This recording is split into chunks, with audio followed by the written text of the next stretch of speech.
ఈ ఉదయకాలంన మనము ఒకరు చేసినటువంటి ప్రార్థన గురించి మనం ఈ రోజున మనం ధ్యానం చేద్దాం. వేద గ్రంథంలో ఆసా అనేటువంటి ఒక వ్యక్తి గురించి మనం ఈరోజు ఈ ఉదయకాలమున తెలుసుకుందాం.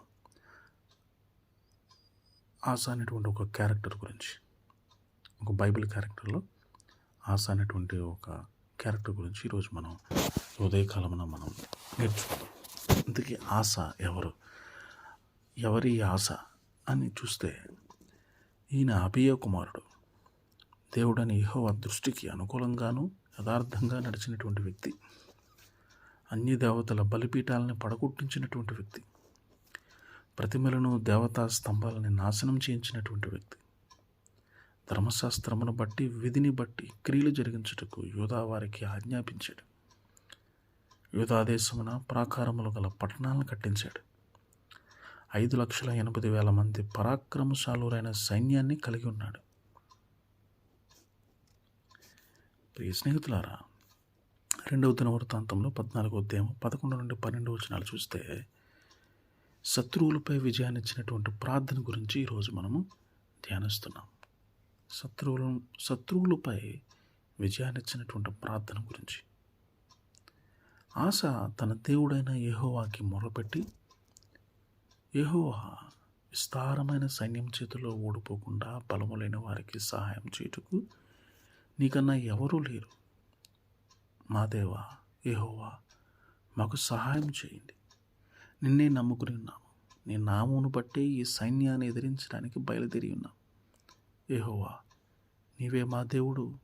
నరమాత్రులను నీపైన జయముందనీయకమని ప్రార్థించినప్పుడు యెహోవా ఆ కూషీల్ని ఆస ఎదుట, యూదావారి ఎదుటను నిలువనీయక వారిని మొత్తినందున వారు పారిపోయిరి అనే మాటలు అక్కడ మనం గమనిస్తూ ఉంటాం. అంటే ఆసా కంటే 4,20,000 మంది సైన్యాన్ని, 300 రథాలని కలిగి ఉన్నారు. అలాంటి సందర్భాల్లో ఆసా ఈ విధంగా ప్రార్థన చేస్తున్నాడు. ఏమని?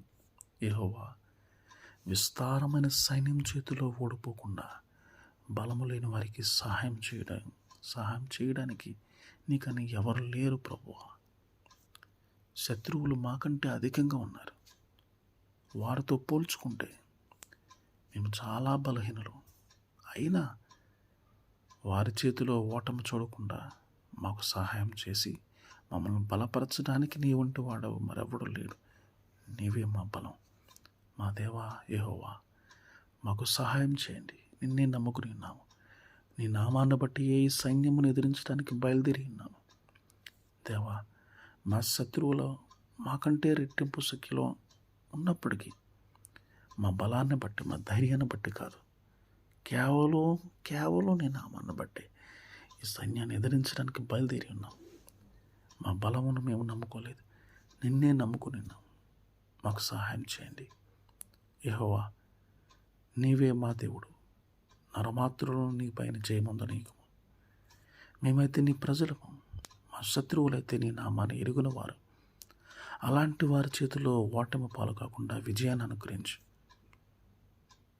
ఇలా ఆసాగారు ఇలాగ ప్రార్థన చేస్తున్నాడు. అయితే ఆసాగారు చేసిన ప్రార్థన దేవుని సన్నిధికి చేరింది. దేవుడు వారి శత్రువులను మొత్తాడు. వారిలో గొప్ప భయం పుట్టి పారిపోయారు వాళ్ళు. యూదావారు విశేషమైన కొల్ల సొమ్ము పుట్టుకుని యెరూషలేముకు తిరిగి వచ్చారు.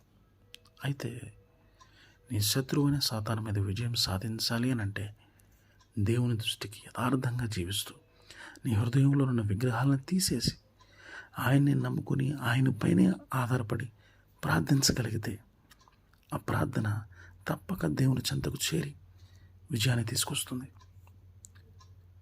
అందుకే ఇక్కడ విగ్రహం అంటే ఏమనుకుంటున్నారు? విగ్రహం అంటే నీవు దేవుని కంటే ఎక్కువ ప్రాధాన్యత దేనికి ఇస్తున్నావో అదే ఐడల్ వర్షిప్ అంటే. అదే నీ జీవితంలో విగ్రహం. అంటే అది డబ్బైనా అవ్వచ్చు, బంగారమైనా అవ్వచ్చు, బిల్డింగ్స్ అయినా అవ్వచ్చు, నీ పిల్ల అయినా అవ్వచ్చు, లేకపోతే నీకు నచ్చిన వ్యక్తులు ఎవరైనా కావచ్చు, ఏదైనా కావచ్చు. కనుక ప్రియమైన స్నేహితుడ, సహోదరి, ఆయనకే ప్రాధాన్యతనిచ్చి మనం ప్రార్థన చేసుకుందాం. మనం ప్రార్థన ద్వారా మనం ఫలితాలు పొందుకుందాం. అటువంటి కృపా ధన్యత ప్రభువు మనందరికీ దయచేయను కాక. ఆమేన్.